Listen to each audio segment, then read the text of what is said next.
Magandang umaga or magandang gabi po sa inyong lahat. Ngayong araw po ay magda-download po tayo ng Android Studio.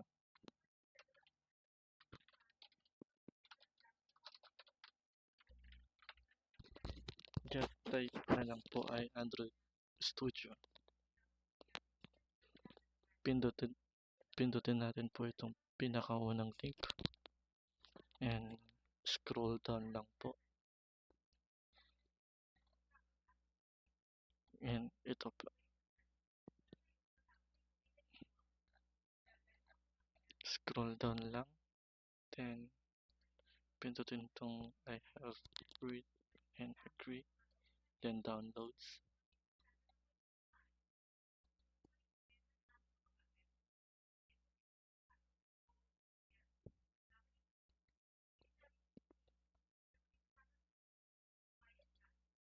Wait lang po natin yung downloads po yan.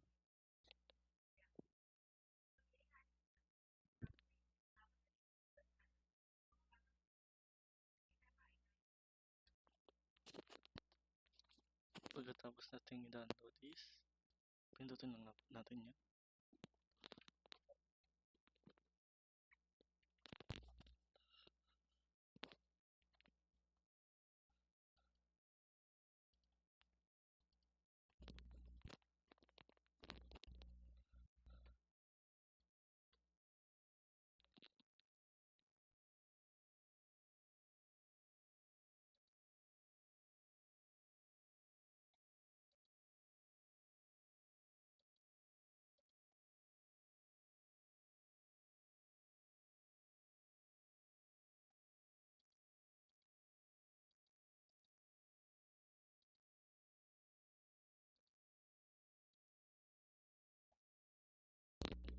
After installing, ina-unzip nyo na po yung mga components nyo.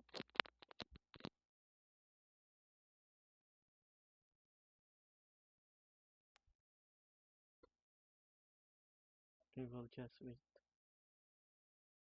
for unzipping files.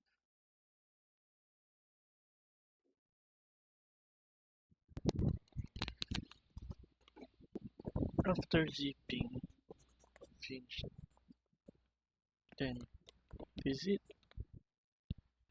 the Android Studio. New project, empty activities. Next.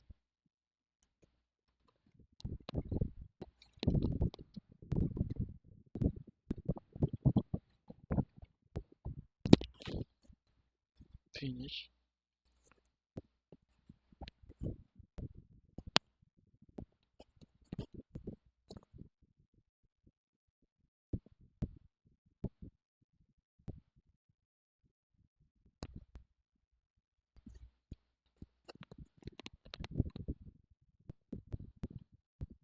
Hello.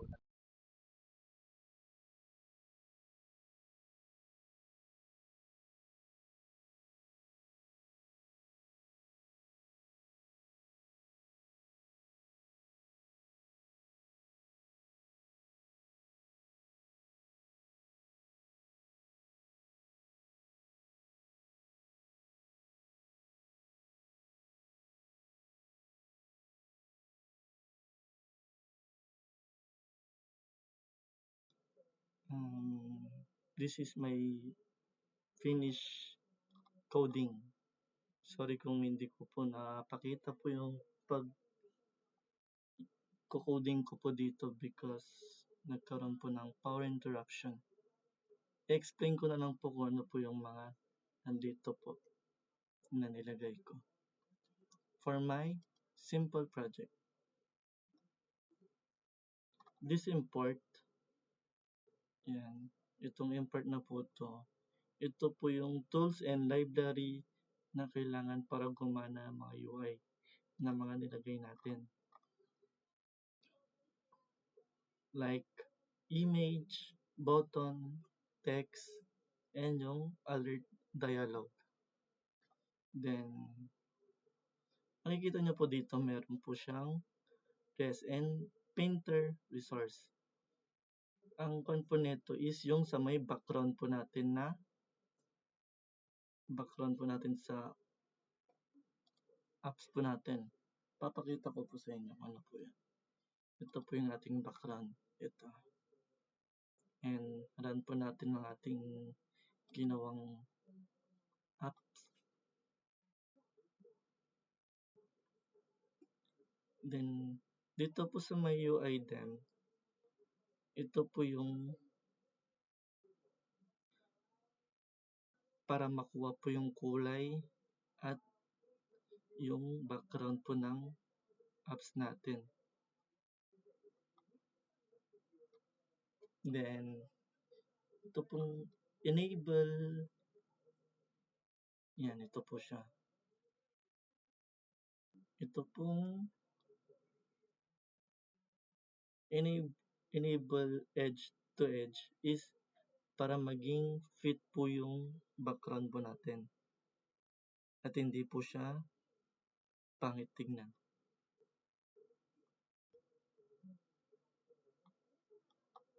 Then, doon po tayo sa my main activity. Ang main activity po, ito po yung pinaka-starting point. Like, ito po. Yan. Sa may main activity po yun.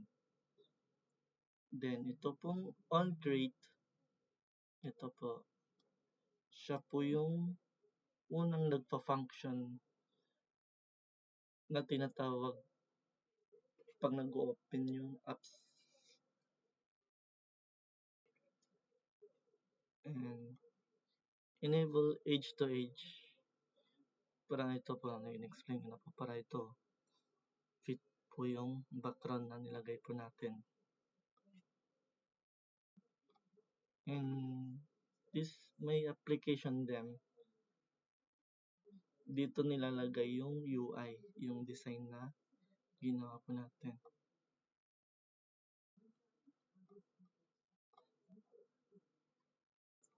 Dito na nag-result po do sa app.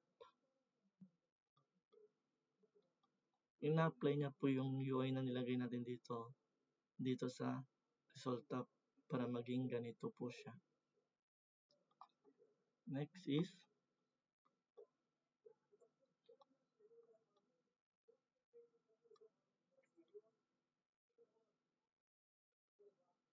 kung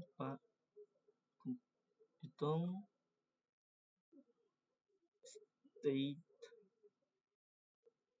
state variable natin, itong show dialog. Itong show dialog po natin is para kontrolin niya po yung paglabas po ng dialog po natin. Kunyari ito po, pag pinindot po natin, yan. Maging maayos po yung kanyang pop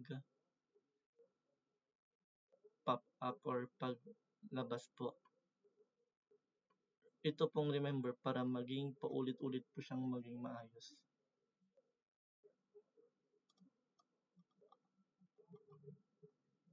Then next is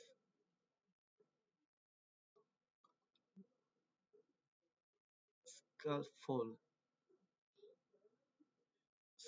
Ang scaffold po, base layout na pang-compose apps. Nagbibigay ng structure at padding. Box. Itong box po. Box, parang container na pwedeng lagyan ng elements, parang background, button, and dialog. Ito pong image po natin, galing po siya dito sa res, drawable, and bg. Nandito po siya sa loob ng res para mag-pop up po siya dito sa may app natin. Dito niya po kinukuha yung picture na nakalagay po sa apps po natin. Itong fill max size para buong screen po malagyan po ng background design. And itong content scale, kwan po yan, para maging nag-auto adjust po siya para sa image po. And button. Once na kinilik po natin yung button, dun na po magpapakita yung ito po, show dialog true, sabi niya. Dun na po magpapakita ito.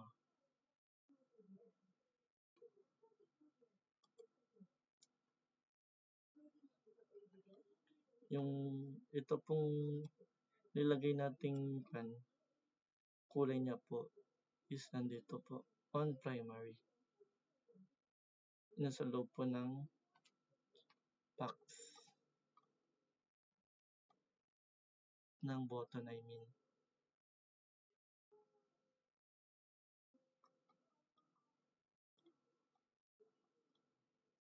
Then, this is the alert dialog. Kinan po natin dyan, lagyan po natin siya ng nakasulat and yung design niya po. Then, pag in-okay po natin siya, then inulit, ganun po din po siya. Parang maayos po siya na lalabas. Hindi po siya maging magulong tingnan. Then, yun lang po. Itong preview, para pag gumagawa ka po, pag gusto niyo pong tingnan yung ginagawa niyo po, makikita niyo po siya nang hindi niyo po niraran yung apps. And that's it for all my codings explanation. Sana po na intindihan niyo po lahat and ma-appreciate niyo po yung gawa ko po. And thank you po. Maraming salamat po sa inyo guys.